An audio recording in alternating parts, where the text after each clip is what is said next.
Ave María Purísima. Estamos en Talga, el sitio donde, según la tradición, tuvo lugar la multiplicación de los panes y los peces.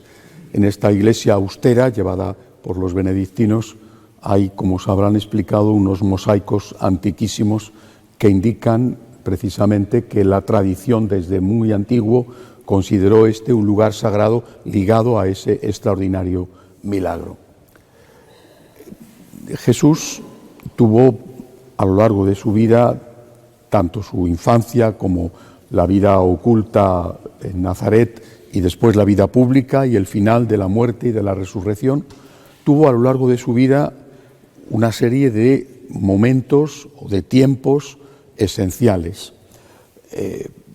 En uno que es la primera parte de infancia, él siempre fue el protagonista, pero no lo fue porque hacía lo que su mamá y su papá, San José y la Santísima Virgen, le decían que tenía que hacer.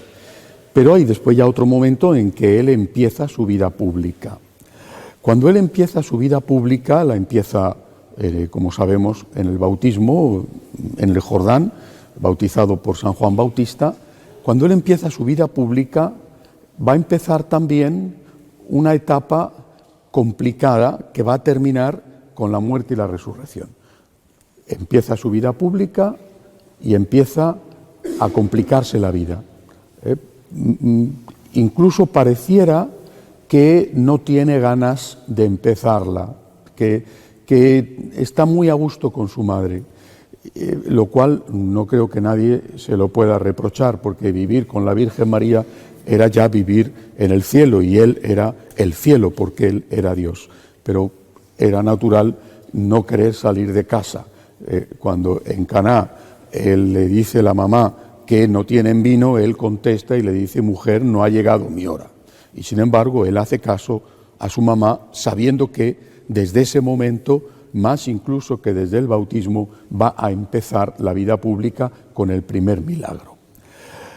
Esa etapa de la vida pública, aunque tiene lugar en distintos escenarios, por ejemplo, tiene lugar también en Jerusalén, en Betania, incluso llega a Tiro y Sidón, pero tiene como escenario principal Galilea, es donde nos encontramos en este momento. Ahí hay, digamos, tres puntos que son esenciales en la vida pública de Jesús. Por un lado, importantísimo, los milagros. Por otro lado, importantísimo, el mensaje. Estos dos puntos muy importantes. Pero hay un tercer punto esencial en la vida pública: la creación de la estructura de la Iglesia.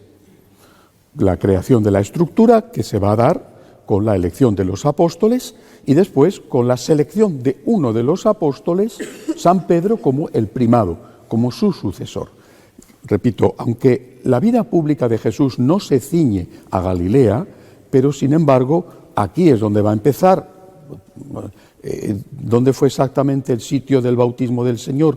Seguramente fue más abajo de la Galilea, pero en todo caso aquí en Galilea va a empezar. Milagro de Caná, Nazaret está en Galilea, Cafarnaúm, que fue su ciudad de alguna manera, o su pueblo, aunque él no había nacido allí, pero fue donde él desarrolló buena parte de su mensaje, de su actividad. Todo eso está en Galilea. Es decir, Galilea es el lugar principal de su vida pública. Repito, en toda la vida pública gira en torno a estos tres conceptos: milagros, mensaje y creación de la estructura de la Iglesia. Intentando entrar en el alma de Jesús con este esfuerzo, que es una osadía inmensa y que seguramente no quisiera ofender al Señor y blasfemar, pero tengo la impresión de que puedo ofenderle y no quiero desde luego hacerlo, ¿no? Pero intentando entrar en su corazón, en el corazón de Jesús y en el corazón de María, aunque en la vida pública ella, haremos la meditación si podemos en Caná, donde María sí tiene una importancia, pero en la vida pública, como sabéis, María tiene una importancia secundaria porque se retira. No porque Jesús la retire, sino porque ella se retira para darle todo el protagonismo al Hijo. Intentando entrar en el corazón de Jesús, vemos en primer lugar los milagros. Aquí, Tabga, milagro de la multiplicación de los panes y los peces, tiene lugar el que posiblemente es el milagro más sonado, más famoso, más importante, porque se beneficiaron muchos miles de personas. El Evangelio dice que había al menos 5.000 hombres. Es decir, ese milagro fue un milagro muy popular. Otros milagros beneficiaban a una persona, a un pequeño grupo, los 10 leprosos, ¿no?, a un paralítico. Bueno, pero este milagro fue un milagro con muchísima gente, conocido por muchísima gente, y que de hecho le generó una ola de popularidad extraordinaria que llevó al punto de que le buscaban para proclamarle rey. Bueno, ¿por qué hace Jesús los milagros? Hacer milagros por parte de Cristo es, en primer lugar, lo más importante, una expresión de su compasión. Con mucha frecuencia el Evangelio dice que Jesús se compadeció de ellos, se compadece de la mamá que ha muerto su hijo único, se compadece del leproso, se compadece del ciego, se compadece de, en este caso, los que estaban siguiéndole y en un descampado no tenían para comer. Vale. Por tanto, el milagro es, en primer lugar, un acto de compasión de Jesús. El Dios de la misericordia, que se ha hecho hombre por compasión, por amor al hombre, y este sentimiento de la compasión indica un matiz muy importante en el tipo de amor de Dios, es un amor de compasión, es decir, me dan pena estas personas, sufro al verles sufrir, no soy indiferente ante su sufrimiento. Creo que este es el primer sentimiento del corazón de Jesús, la compasión. Compasión al ver esta persona que está paralítica, esta mujer que ha muerto su hijo, este amigo Lázaro que ha muerto. De hecho, con Lázaro, como sabemos, el propio Jesús lloró cuando llegó ante su sepulcro, o en este caso, Tabga, muchísima gente que no tiene para comer. Jesús se compadece. Jesús se compadece de nosotros, Jesús se compadece de ti. No es indiferente ante tu dolor. No estás ante un Dios de mármol, como os decía, que ni se despeina. Es un Dios hecho hombre, es un Dios de carne y hueso, es el Sagrado Corazón de Jesús. Es un corazón de carne que está en un cuerpo de carne, verdadero hombre, sin dejar de ser verdadero Dios. Compasión, primera característica de la explicación de los milagros. Pero hacer milagros era muy arriesgado para Jesús, muy arriesgado. Y de hecho, en la historia de la vida pública de Jesús hay un inicio, referido al tema de los milagros, hay un inicio, hay una cúspide, como si estuviéramos subiendo una montaña, y hay un descenso. A partir de este momento, del gran milagro de la multiplicación de los panes y los peces, se va a producir un descenso rápido en el número de milagros. Habría que decir que este momento es el momento de mayor popularidad de Cristo, pero que también el Señor, que sabe por qué es Dios todo lo que iba a pasar, se da cuenta de que después de esto tiene que reducir el número de milagros si no quiere que se le escape de las manos. Porque el milagro, además de ser un acto de compasión del Sagrado Corazón de Jesús, el milagro también tenía otro objetivo, que Jesús busca. Se utiliza el término milagro en el lenguaje popular, pero en el Evangelio se suele usar el término signo o símbolo, signo, los signos que hizo Jesús. El milagro era un signo, era un hecho histórico. Hay una corriente desde hace mucho tiempo, empezó en la Iglesia protestante y ha contaminado a buena parte de la Iglesia católica, que niega la existencia de milagros simplemente porque han perdido la fe en el poder de Dios, han perdido la fe simplemente en Dios. Los milagros existieron y existen. Y seguramente más de uno de nosotros, aunque no se pueda demostrar, sabe que le han ocurrido milagros en su vida. En cualquier caso, el milagro es un signo del poder de Dios. Dios, el Todopoderoso, te ama. Y Dios, no sé por qué, y no podemos saber por qué, hay momentos en los cuales hace un milagro, es decir, te ayuda interviniendo en el orden natural de las cosas, una curación de un cáncer, por ejemplo, y hay otros momentos en que no lo hace. Jesús tampoco curó a todos los leprosos que había en Israel y en el mundo, tampoco curó a todos los paralíticos y tampoco dio de comer a todos los hambrientos. Pero sí que hubo momentos en que lo hizo, porque ese milagro, además de ser un acto de la compasión del corazón de Jesús, tenía como objetivo certificar el mensaje. He dicho, 3 cosas fundamentales en la vida pública: milagros, mensaje, creación de la estructura de la Iglesia. El milagro certificaba el mensaje. Mejor dicho, el milagro certificaba al mensajero. Lo que va a decir el mensajero, Jesús, es verdad. ¿Y por qué sabemos que lo que dice el mensajero es verdad? Porque Dios certifica, pone su sello, su certificado de autenticidad en lo que está enseñando esa persona, y lo va a hacer a través del milagro. Milagro, por lo tanto, acto de compasión del Sagrado Corazón, y milagro, certificado de autenticidad de aquello que Jesús está enseñando. Lo que Jesús va a enseñar, la doctrina, es, en muchísimas cosas, una continuación del Antiguo Testamento. Asume el Antiguo Testamento en muchísimas cosas, y en otras es una modificación o una purificación del Antiguo Testamento. Por ejemplo, la ley del talión. El ojo por ojo, diente por diente, se transforma en ama a tu enemigo. Es una purificación del Antiguo Testamento. Por ejemplo, el tema del divorcio. En el Antiguo Testamento estaba permitido, como el propio Evangelio afirma y como sabemos por la historia, mientras que Jesucristo va a rechazar esto, va a decir: el que se divorcia de su mujer y se casa con otra, comete adulterio contra la primera. Por lo tanto, milagro sirve de autentificación de aquel mensaje que Jesús está diciendo, que es un mensaje, insisto, en algunos puntos revolucionario. Sin el milagro, aquellos que le estaban escuchando, pues podían incluso considerar a Cristo como un blasfemo. Ante los milagros, al menos se interrogan, al menos se plantean y dicen, y viene expresado así en el Nuevo Testamento, dicen: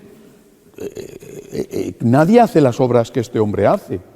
Si Dios no estuviera con él, no podría hacer estas obras. Es decir, no podría hacer estas obras y no podría hacer y dar estas enseñanzas. Segundo aspecto del milagro. ¿Dónde está el riesgo del milagro? El riesgo del milagro me parece evidente. El riesgo del milagro está en que la gente le sigue por el milagro. Ya no le sigue por el mensaje. El milagro es compasión del Sagrado Corazón, compasión, certificado de autenticidad del mensaje, está al servicio del mensaje, al servicio de la persona concreta que va a recibir el milagro, sea un pedazo de pan y de pescado aquí en Tabga o sea una curación extraordinaria, al servicio de la autenticidad del mensaje. Pero hay un momento en el cual el milagro se puede volver en contra del mensaje, en el sentido de que a mí el mensaje no me interesa, a mí lo que me interesa es el milagro. En español decimos, con una expresión un poco brusca y vulgar: dame pan y dime tonto. Es decir, tú a mí dame lo que yo te estoy pidiendo y me da igual después lo que digas. A mí no me interesa tu enseñanza, sino que me cures el reuma o que me cures este problema, esta enfermedad que tengo. Dame pan y dime tonto. En ese momento el milagro se convierte en algo contrario que perjudica el mensaje, porque ya la gente no le sigue por el mensaje, no le importa el mensaje, con lo cual el milagro deja de estar al servicio del mensaje. Y ese es el momento en el cual Jesús empieza a dejar de hacer milagros, porque se ha dado cuenta de aquello que ya sabía, porque era Dios y porque sabe todo, porque es Dios, pero sabía también que tenía que llegar el momento en que el milagro empezara a reducirse para que no se comiera al mensaje, para que no entorpeciera el mensaje, aunque precisamente porque se reducen los milagros va a dejar la gente de interesarse por él, pero los que se interesan por el mensaje. Cuando después de la gran crisis, al hablar Jesús de la Eucaristía, no al instituir, sino al hablar, cuando él dice: el que no come mi carne no tiene vida en mí, mi carne es verdadera comida, y entonces muchos dicen: este modo de hablar es intolerable, es decir, está hablando de canibalismo, ¿no? Bueno, entonces se le van muchísimos de los discípulos y Jesús se vuelve hacia los apóstoles y les pregunta: ¿también vosotros queréis marcharos? Es el Sagrado Corazón de Jesús. Ha llegado a este momento en el cual Él ha ido reduciendo los milagros, ha llegado al culmen del mensaje, la Eucaristía. El mensaje, por supuesto que no ha terminado, pero el culmen del mensaje va a ser la Eucaristía, aunque el mensaje supremo será hecho con obras, la muerte y la resurrección. Al culmen del mensaje, la Eucaristía, se ha producido ya la gran crisis y ese corazón de Jesús pregunta a sus más íntimos: ¿y ahora qué vais a hacer? ¿Ahora qué vais a hacer? Ya no hay milagros. ¿Qué vais a hacer? La respuesta la da Pedro: ¿a dónde iremos, Señor? Y dice: si solo tú tienes palabras de vida eterna. No dice, Pedro no dice, solo tú tienes la capacidad de hacer milagros, porque eso es lo que hubieran dicho los otros. Si solo tú puedes curar las enfermedades, si solo tú puedes multiplicar los panes, ¿a dónde vamos a ir? Pedro ha entendido que lo primero es el mensaje, y ese es el que se queda con Jesús. El que se acerca a Jesús no por el interés, sino por el propio Jesús, que es la palabra de vida, que es la luz del mundo. Por supuesto que el que se acerca a Jesús por el mensaje, se acerca a Jesús también por el mensajero. Tú, le dice Pedro, tú eres el que tienes palabras de vida. ¿A dónde vamos a ir, Señor, si solo tú tienes palabras de vida eterna? Es decir, te acercas por el mensaje y por el mensajero. Y ya el milagro, que sigue siendo importante, ha quedado en un segundo lugar. Bueno, con esto podemos entender algo más el corazón de Jesús. El corazón de Jesús es el que te dice: te quiero, pero por favor, no me quieras tú a mí solo por hacer negocio conmigo. Yo te quiero. Mi compasión hacia ti me ha llevado a hacerme hombre. Mi compasión hacia ti me ha llevado a la cruz. Mi compasión hacia ti me ha llevado a la resurrección, porque también la resurrección es un acto de compasión. Mi compasión hacia ti me lleva a ayudarte en tantos momentos de tu vida. Mi compasión hacia ti me lleva a decirte: ven a mí tú que estás cansado y agobiado, y yo te aliviaré. Yo te quiero, pero yo te espero de ti que no me sigas solo por ver qué negocio puedes hacer conmigo. Esto es el secreto del cristianismo, una relación con Dios donde el interés, que es legítimo y que debemos tenerlo porque es legítimo, también Jesús dijo: pedid y se os dará, pero el interés queda en un segundo lugar. Nosotros, ante el corazón compasivo de Cristo, le decimos como Pedro: ¿a dónde iré, Señor? Solo tú tienes palabras de vida eterna, solo tú me enseñas el camino, la verdad y la vida. Solo tú, Señor, solo tú, además, me ha querido y me quiere como nadie puede quererme, dando la vida por mí. Hacemos un momento ahora de oración en silencio.